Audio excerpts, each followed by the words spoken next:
America isn't one nation. It's actually 12 nations, pretending to live together. You might think, how is that possible? But it really is. Think of it like 12 roommates in one giant house, all with different accents, rules, and tempers, constantly fighting. One of them built the house, another pays the bills, a few just crash on the couch. And somehow, they all think they're the real America. So let's look at the real map of the United States, the one they never showed you in schools.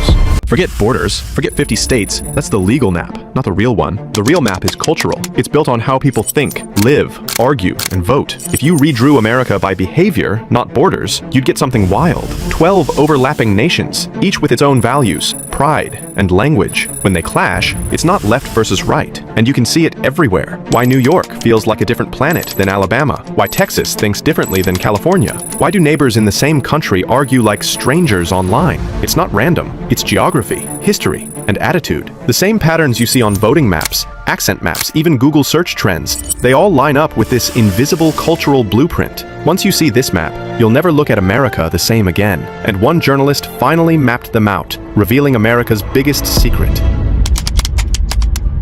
Journalist Colin Woodard discovered something wild. America didn't grow as one country, it grew as 12. Each was born from a different dream. Up north, the Puritans wanted order and progress. Down south, it was all about power and control. In New York, money ruled everything. And out in the mountains, freedom or nothing. These rival cultures collided, traded, fought, and somehow got shoved under one flag. But two unique ones were missing from his list. Hawaii, once its own Pacific kingdom, and the Spanish Caribbean, where Miami and Puerto Rico speak a whole different America. So the US is actually 12 tribes that never fully united. You can feel those differences every time you cross a border. The food changes, the slang shifts, even the idea of what freedom means flips depending on the zip code. Let's start with the one that still thinks it runs the house.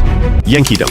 It stretches from Maine and Vermont down through upstate New York, the Great Lakes, and even parts of the Midwest. Born from Puritans who thought they were chosen to fix the world, they built schools, laws, and offices, then politely told everyone else how to live. Boston, Chicago, New York, all carry their fingerprints. They believe in systems, plans, and endless improvement. If there's a problem, they've got a committee for it. They built the idea of the American dream, and then trademarked it. Harvard was founded here in 1636, the second oldest university in the Americas, built to train Puritan ministers. That obsession with education? Still alive today. Their biggest strength? Vision. Their biggest weakness? They never stopped preaching it. They gave America public schools, protest marches, and PowerPoint ethics. If you've ever met someone who starts every sentence with, "Actually," they're probably from here. But hey, someone's got to keep the house in order. But head south, and those polite emails turn into pure chaos and hustle. New Netherland, centered on New York City and spilling into northern New Jersey. If Yankeedom was built in order, this one thrives on motion. Born in New York City, raised on trade, ambition, and noise. Here, deals are religion. Money moves faster than the subway, and everyone's selling something, even the quiet ones. Diversity? Everywhere. Patience? Nowhere. In this nation, you don't wait your turn. You make one.